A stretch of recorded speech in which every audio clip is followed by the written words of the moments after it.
بسم الله الرحمن الرحيم. قال الله تبارك وتعالى: هو الذي خلق من الماء بشرا فجعله نسبا وصهرا. صدق اللہ العظیم.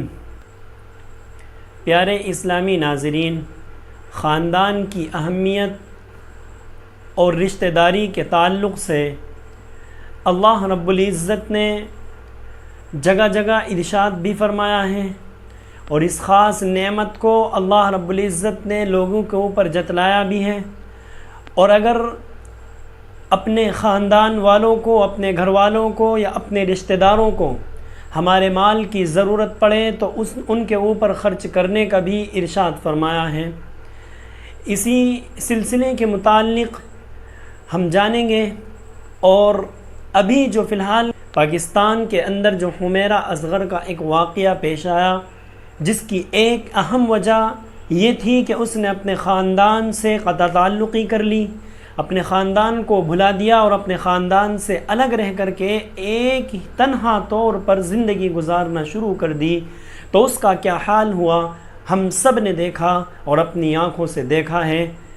تو خاندان کی اسلام کے اندر بڑی اہمیت ہے۔ خاندان کی اہمیت کو اللہ رب العزت نے جگہ جگہ ارشاد فرمایا ہے۔ جو میں نے آیت کریمہ ابھی آپ کے سامنے پڑھی ہے، اس کے اندر اللہ رب العزت نے خاندان کی طرف ہی توجہ دلائی ہے۔ فرمایا: هو الذی خلق من الماء بشرا فجعله نسبا وصہرا، کہ اللہ رب العزت نے انسان کو ایک پانی سے بشر بنایا، انسان بنایا، یعنی اللہ رب العزت نے قطرہ منی کے ذریعے سے انسان کی پیدائش کی، تو اس کے ذریعے سے ایک انسان پیدا ہوا، ایک انسان بنا۔ پھر اس کے بعد فجعلہ نسبا وصہرا، کہ اللہ رب العزت نے اس کو نسب والا اور دامادی رشتے والا بنایا، کہ جب وہ دنیا کے اندر آیا تو اس کے ماں باپ ہوئے، اس کے بھائی بہن ہوئے، تو اس کو اتنا بڑا خاندان ملا۔ اسی طرح چچا، دادا دادی اور نانا نانی، یہ تمام کے تمام رشتے انسان کو ملے، اور پھر جب وہ جوانی کے اندر پہنچا تو اس کو دامادی والا رشتہ بھی ملا، کہ وہ دوسرے گھر کا داماد بنا، جس سے اس کی اہمیت اور بھی زیادہ بڑھ گئی، اور پھر ایک اپنا الگ خاندان بن گیا۔ تو یہ اللہ رب العزت نے احسان کے طور پر جتلایا ہے۔ اس لیے خاندان کی اہمیت اور خاندان کی انسان کو، اور اسی طرح جتنے بھی رشتے ہیں انسان کو، ان کی بڑی قدر کرنی چاہیے۔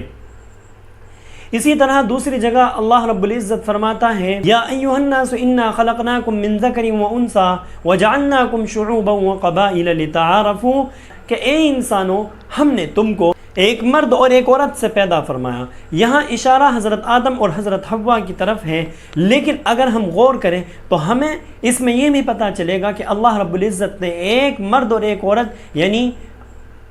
میاں اور بیوی کے ملاپ سے انسان کو پیدا کیا ہے۔ وَجَعَلْنَاكُمْ شُعُوبًا وَقَبَائِلَ لِتَعَارَفُوا، پھر اللہ رب العزت نے فرمایا کہ تم کو ہم نے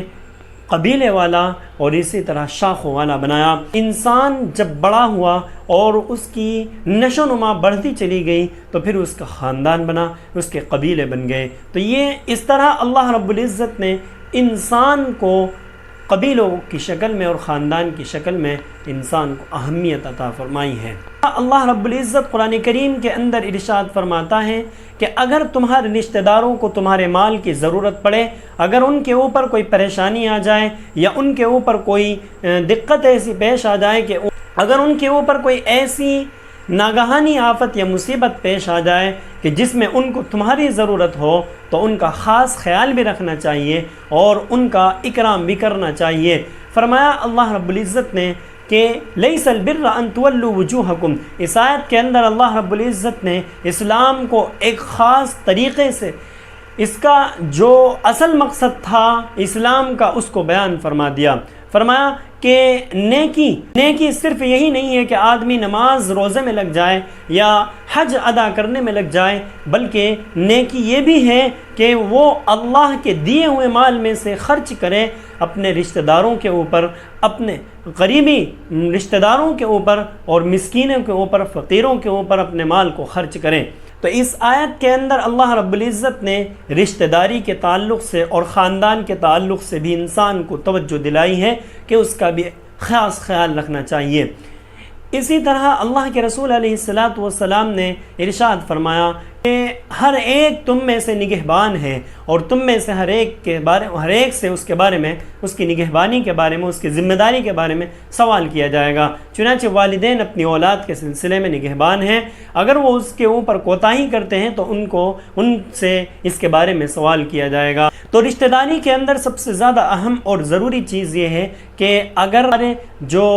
رشتہ داری میں ہیں یا جو ہمارے رشتہ دار سے تعلق رکھتے ہیں، اگر ہماری ان کو ضرورت پڑ رہی ہے، اگر ان کو ضرورت پڑ رہی ہے کسی مال کی، ضروری ہے کہ ہم ان کے اوپر اپنا مال خرچ کریں۔ اگر ضرورت پڑ رہی ہے ہمارے مشورے کی تو ہمارے لیے مناسب ہے کہ ہم ان کو اپنا مشورہ دیں۔ اسی طرح اگر کسی چیز کی بھی ضرورت پڑے تو ہم ان کا خاص خیال رکھیں، یہ ہمارے اوپر لازمی اور ضروری ہے، کیونکہ یہی خاندان اور یہی جو ہے نسل اور یہی رشتہ داری ایسی ہیں کہ جو ہمارے برے وقت میں کام آ سکتی ہیں۔ اگر ہمارے اوپر کوئی مصیبت آئے گی، ہمارے اوپر کوئی دقت پریشانی آتی ہے، تو یہی لوگ ہیں کہ جو ہمارے اوپر خرچ کرنے کو تیار ہو سکتے ہیں، یا ہمارے برے وقت میں جو ساتھ دے سکتے ہیں وہ اور کوئی نہیں ہو سکتا، وہ ہمارے ماں باپ ہی ہو سکتے ہیں، ہمارے بھائی بہن ہی ہو سکتے ہیں، ہمارے اور جتنے بھی رشتہ دار ہیں وہ ہمارا ساتھ ایسے وقت میں دے سکتے ہیں۔ اور جو ہم دیگر جو ہمارے تعلقات میں ہوتے ہیں، یا آج کل چونکہ انٹرنیٹ کا دور ہے تو جو ہم اس میں فالوورز کماتے ہیں، یا جو ہمارے فرینڈس ہوتے ہیں، وہ ہمیں ایسے وقت میں ہمارے بالکل کام نہیں آ سکتے ہیں، وہ ہم سے دور ہو جائیں گے، ان کو پتہ بھی نہیں چل پائے گا، اور ہمارا جو ساتھ دے سکتے ہیں وہ صرف اور صرف وہی ہو سکتے ہیں کہ جو ہمارے خاندان سے تعلق رکھتے ہوں یا ہم سے ان کا رشتہ داری کا تعلق ہو۔ جو ہمارے فین فالوورس ہیں یا جو ہم نے فالوورس کمائے ہیں، ہمارے فرینڈس ہیں، وہ ایسے وقت میں وہ ہمارا ساتھ بالکل بھی نہیں دے سکتے ہیں۔ اور یہی ہوا جو حمیرہ اسلم ابھی پاکستان کے اندر وہ ایک ایکٹر ہیں، بڑی مشہور ایکٹر، اور جو بڑی ہی اچھی سمجھے جانے والی بھی ہیں، ان کے ساتھ یہی ہوا کہ انہوں نے اپنی زندگی کے اندر تو بڑے ہی فین فالوورز کمائے، انہوں نے اپنے بڑے ہی فرینڈز بنائے، اور بتایا جاتا ہے کہ 5 لاکھ سے زیادہ ان کے فالوورز تھے۔ لیکن جب ان کی وفات ہوئی، جب موت آئی، تو اور چونکہ وہ اپنے گھر والوں سے بالکل الگ ہو گئی تھی،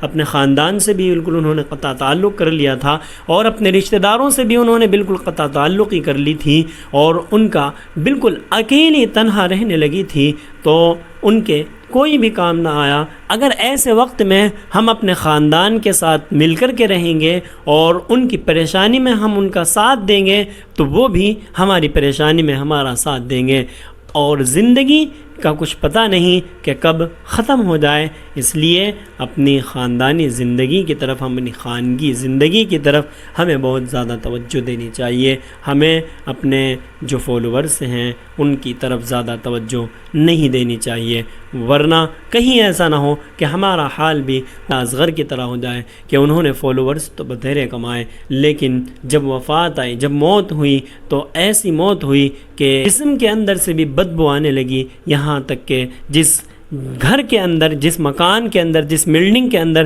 اس کا جسم پڑا ہوا تھا، اس گھر کے اندر، پورے کے پورے گھر کے اندر بدبو پیدا ہو گئی تھی۔ یہ واقعہ ہمیں ایک سبق دیتا ہے، ہمیں ایک سیکھ دیتا ہے۔ وہ سیکھ یہی ہے کہ ہمیں اپنے خاندان سے قطع تعلق نہیں کرنی چاہیے، ان سے مل جل کر کے اپنے دکھ غم کو اور اپنے درد کو اور اپنی خوشیوں کو بانٹنا چاہیے۔ آپ کو ویڈیو اگر اچھی لگی ہو تو اپنے یار دوستوں کے ساتھ ضرور شیئر کریں، تاکہ اگر وہ بھی اس گندی عادت کے اندر مبتلا ہیں کہ وہ اپنے خاندان سے دور ہیں، تو وہ حمیرہ اصغر کے اس واقعے سے سبق حاصل کریں، اور اپنے خاندان سے الگ ہیں تو وہ اپنے خاندان سے جڑیں، اور اپنے دکھ درد کو، اپنے غم کو اور اپنی خوشی کو ان کے ساتھ ضرور بانٹیں، تاکہ وہ بھی ہمارے برے وقت میں ہمارے ساتھ آئیں اور ہمارا ساتھ دیں۔